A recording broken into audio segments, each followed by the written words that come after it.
Students, welcome to Redex education. आज का जो हमारा टॉपिक है वो कल के जो टॉपिक थे उसी को कंटिन्यू करते हुए हम आज का टॉपिक आगे बढ़ाते हैं। और कल हमने पढ़ा कि अम्ल क्या होते हैं और अम्ल की साधारण परिभाषा क्या होती है और उसकी जो साइंस में उसकी जो परिभाषा दी गई है वो क्या होती है, ये दोनों हमने पढ़ा था। फिर हमने एक उसका क्लासिफिकेशन पढ़ा था कि अम्ल कितने प्रकार के होते हैं। तो वहाँ पे पहला क्लासिफिकेशन हमने किया था कि अम्ल मुख्यतः दो प्रकार के होते हैं, एक होते हैं कार्बनिक अम्ल और दूसरे होते हैं अकार्बनिक अम्ल। ठीक है, तो आज की क्लास को हम स्टार्ट करते हैं और कल की क्लास से रिकॉल करते हुए आगे बढ़ते हैं कि आज की क्लास में हम स्टार्ट करते हैं और बात कर रहे थे हम लोग अम्ल की। तो हमने आपको कल बताया था कि अम्ल जो होता है वो क्या होता है, ऐसे क्या होते हैं, भाषा क्या हमने बताई थी कि ऐसे पदार्थ जो जो जल में घुलकर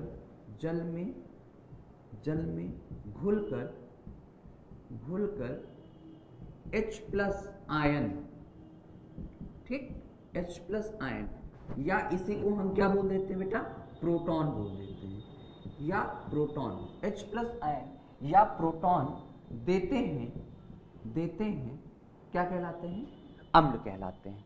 हमने ये बात आपको बताई थी कि ऐसे पदार्थ जो जल में घुलकर H प्लस आयन देते हैं वो, अब इसी H प्लस आयन को, खास बात याद रखिएगा कि ये जो H प्लस आयन है इसको आप चाहे तो हाइड्रोजन आयन बोलिए या आप इसको क्या बोल सकते हैं, प्रोटॉन बोल सकते हैं। तो ऐसे पदार्थ जो जल में घुलकर H प्लस आयन देते हैं वो क्या कहलाते हैं बेटा, तो वो कहलाते हैं अम्ल। ठीक, अब इसके बाद आप लोग बता रहे थे, आप लोगों को ये बताना था कि इनका जो टेस्ट होता है ये खट्टा होता है, ठीक है, ये प्राकृतिक रूप से पाए जाते हैं और अप्राकृतिक रूप में भी पाए जाते हैं। तो इसके आधार पर हमने इसको दो भागों में डिवाइड किया था। पहला बताया था आपसे कि पहला अम्ल होता है कार्बनिक अम्ल, पहला अम्ल होता है कार्बनिक अम्ल और दूसरा अकार्बनिक अम्ल। ठीक, ये तो हुआ इसका प्राकृतिक क्लासिफिकेशन, प्राकृतिक क्लास। अब इसमें आप कहेंगे कि क्या एग्जांपल है या क्या अंतर है, तो कार्बनिक अम्ल ऐसे अम्ल होते हैं जिनमें कार्बन उपस्थित होता है, या ये कहिए कि जो हमको पेड़ पौधों से प्राप्त होते हैं। तो इसमें क्या होता है बेटा, तो इसमें कार्बन उपस्थित होता है, इसमें कार्बन उपस्थित होता है और इसमें कार्बन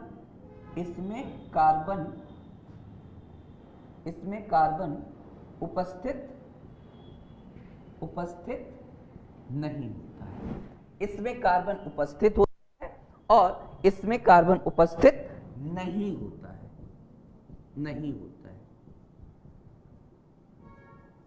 ठीक, एक में कार्बन उपस्थित होता है और दूसरे में कार्बन उपस्थित नहीं होता है। तो ऐसे अम्ल जिनमें कार्बन उपस्थित होता है वो कार्बनिक अम्ल कहलाते हैं बेटा, और जिनमें कार्बन उपस्थित नहीं होता है वो क्या कहलाते हैं, अकार्बनिक अम्ल कहलाते हैं।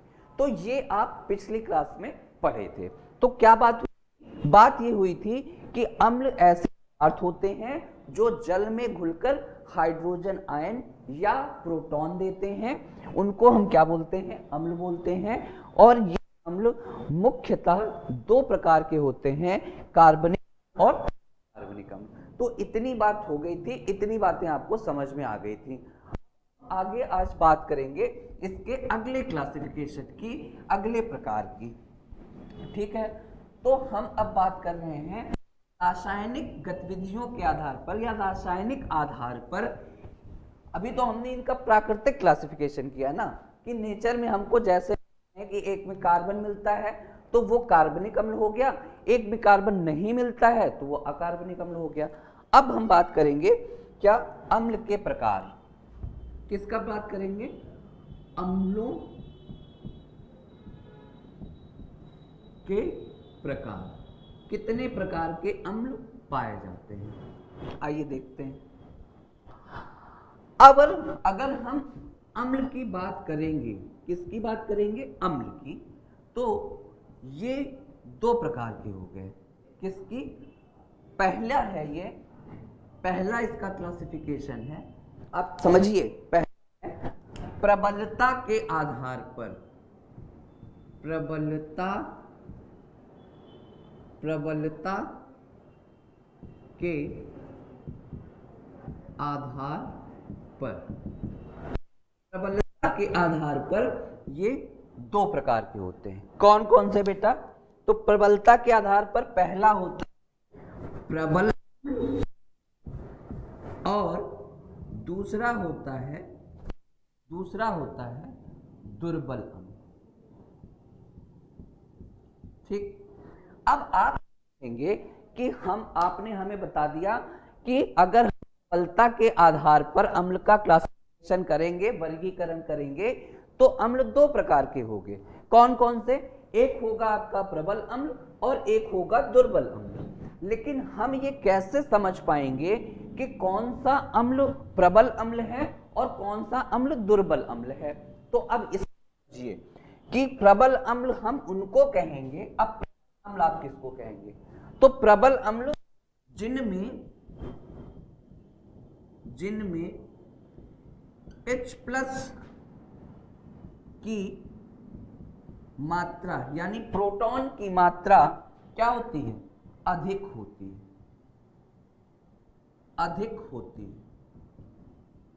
अभी हम इसको एक्सप्लेन करेंगे। पहले आप एक फ्लो चार्ट बना लीजिए जिनमें H प्लस की मात्रा क्या होती है, अधिक होती है, और दुर्बल अम्ल में क्या होता है, जिनमें H प्लस की मात्रा कम होती है। समझिएगा, एक जिनमें H प्लस की मात्रा अधिक होती है और दो जिनमें प्लस की मात्रा कम होती है। अब कैसे, आइए वो समझते हैं। हमारा जो अम्ल है वो जल में अगर पूर्णतया घुल जाता है, अगर अम्ल जल में पूर्णतया घुल जाता है तो उसमें H प्लस की मात्रा अपने आप बढ़ जाती है। अगर वो पूर्णतया नहीं घुल पाता है, अगर वो आंशिक रूप से घुलता है, यानी उसका कुछ भाग जल में घुलता है, कुछ भाग जल में नहीं घुलता है, तो ऐसे अम्ल क्या होते हैं, उनमें H प्लस की मात्रा कम हो जाती है। तो जब H प्लस क्या होगा, प्रबल अम्ल होगा, और जब H प्लस की मात्रा कम होगी तो क्या होगा, दुर्बल अम्ल होगा। कहने का मतलब ये है कि अगर आप अम्ल को परिभाषित कर रहे हैं, अम्ल की परिभाषा बता रहे हैं, तो आपको ये समझना होगा कि इसकी पूरी की पूरी प्रॉपर्टी, पूरा का पूरा अम्ल का गुण उसके प्रोटॉन या H, अब यही H प्लस कहीं कहीं आपको प्रोटॉन लिखा हुआ मिलता है, तो H प्लस पे डिपेंड करता है। बात समझ में आई? तो कहने का मतलब ऐसे पदार्थ जिनमें H प्लस की मात्रा अधिक होगी वो प्रबल अम्ल कहलाएंगे, और जिनमें H प्लस की मात्रा कम होगी वो क्या कहलाएंगे, दुर्बल अम्ल कहलाएंगे। अब उदाहरण के तौर पर आप जानते हैं, उदाहरण के तौर पर प्रबल अम्ल में आपका आएगा H2SO4 सल्फ्यूरिक अम्ल, HCl हाइड्रोक्लोरिक अम्ल और HNO3 नाइट्रिक अम्ल आदि। ठीक, और दुर्बल अम्ल में आपका आएगा एसिटिक अम्ल,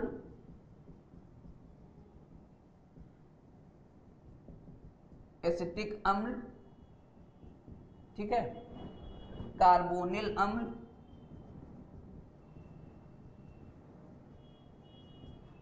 आदि। अब एक चीज कॉमन देखिए, हल्का सा आप समझिए कि अगर हम ये कहें कि जो हमारे अकार्बनिक अम्ल होते हैं वो ज्यादातर प्रबल अम्ल होते हैं, इन जनरल आप नहीं कह सकते हो, लेकिन हाँ ज्यादातर केसेस में ये होगा कि जो अकार्बनिक अम्ल होंगे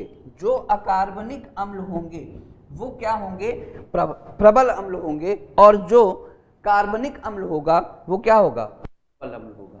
तो ये वर्गीकरण हुआ किसके आधार पर? वर्गीकरण हुआ हमारा प्रबलता के आधार पर। तो पहला हमने वर्गीकरण किया उसके प्राकृतिक सोर्स के आधार पर, एक में कार्बन उपस्थित होता है, दूसरे में कार्बन उपस्थित नहीं होता है। और दूसरा वर्गीकरण हमने किया प्रबलता के आधार पर। तो जिसकी प्रबलता ज्यादा, जिसमें H प्लस की मात्रा ज्यादा, प्रबल अम्ल, जिनमें H प्लस की मात्रा कम, वो क्या? दुर्बल अम्ल। तो एक तो ये प्रकार हो गया। अब आगे चलते हैं, अगला। तो अब अगला जो होगा वो होगा सांद्रता के आधार पर। तो आप समझ, प्रबलता के आधार पर अम्ल दो प्रकार के, कौन कौन से? प्रबल अम्ल और दुर्बल अम्ल। प्रबल अम्ल कौन? जिनमें H प्लस की मात्रा अधिक होती है वो प्रबल अम्ल कहलाते हैं, और जिनमें H प्लस की मात्रा कम होती है वो दुर्बल अम्ल कहलाते हैं। अब आप समझिए कि इन जनरल ज्यादातर केसेस में क्या होगा, तो इनऑर्गेनिक अम्ल होंगे यानी अकार्बनिक अम्ल होंगे वो प्रबल अम्ल होंगे, और जो कार्बनिक अम्ल होंगे वो दुर्बल अम्ल होंगे।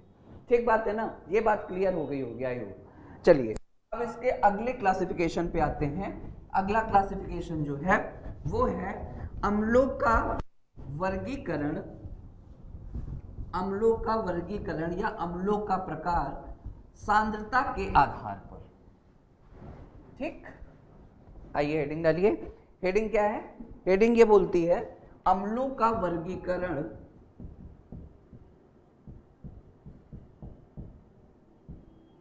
अम्लों का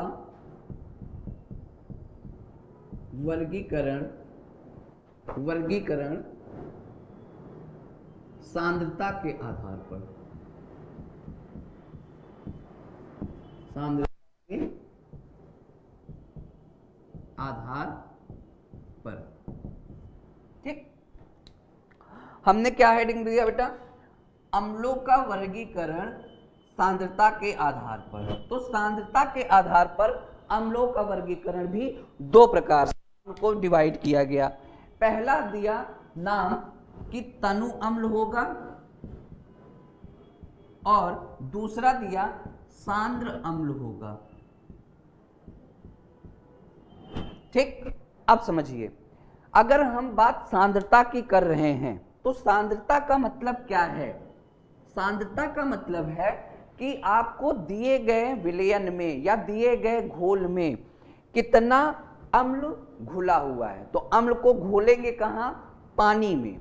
तो इसका मतलब क्या है कि अगर पानी में पानी की मात्रा ज्यादा और अम्ल की मात्रा कम हो तो ऐसा जो अम्ल होगा वो क्या होगा?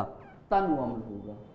ठीक है, और जिनमें पानी की मात्रा कम और अम्ल की मात्रा ज्यादा हो तो हम क्या कहेंगे? सांद्र अम्ल कहेंगे।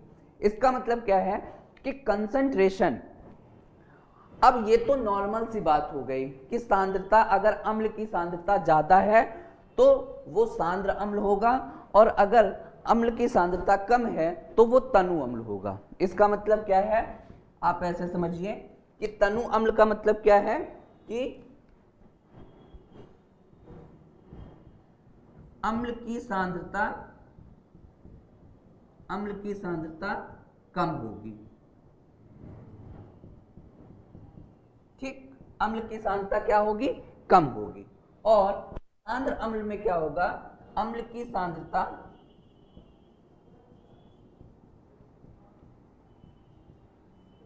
सांद्रता अधिक होगी।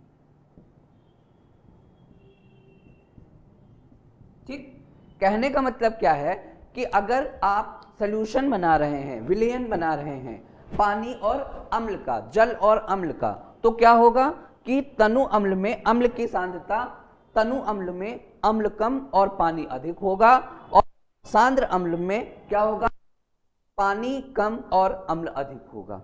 कहने का मतलब टोटल पूरे की पूरी बात हमारे H प्लस पर डिपेंड करती है, जिसको हम हाइड्रोजन आयन कहेंगे,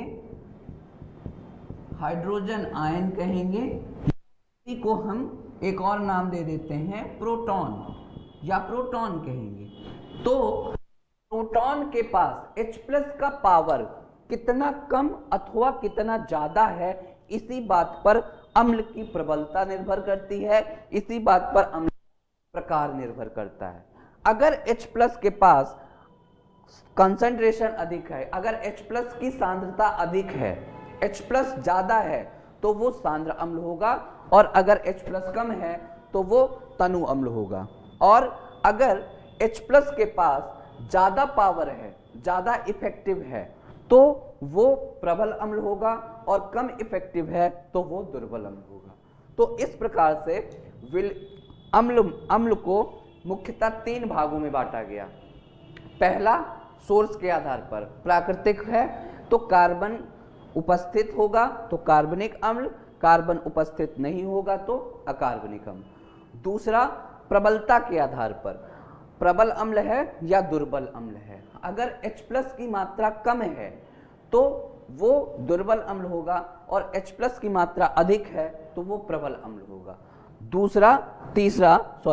तीसरा वर्गीकरण सांद्रता के आधार पर, अगर H+ की सांद्रता कम तो तनु अम्ल होगा, और H+ की सांद्रता अधिक तो सांद्र अम्ल होगा। तो इस प्रकार से अम्लों के प्रकार को परिभाषित किया गया, या अम्लों के प्रकार को बताया गया। तो आई होप कि आप लोगों को अम्लों के प्रकार के बारे में सारे कंफ्यूजन्स क्लियर हो गए होंगे। और अगले क्लास में, अगले लेक्चर में हम लोग अम्लों की प्रॉपर्टी के बारे में पढ़ेंगे। तो उनकी प्रॉपर्टी में हम 2 प्रॉपर्टी पढ़ेंगे, एक उनकी भौतिक गुणधर्म और दूसरा उनका रासायनिक गुणधर्म। भौतिक गुणधर्म में वो देखने में कैसे होते हैं, कलर कैसा होता है, रंग कैसा होता है, टेस्ट कैसा होता है, ये सब पढ़ेंगे। और रासायनिक गुणधर्मों में उनकी रासायनिक अभिक्रियाएं पढ़ेंगे।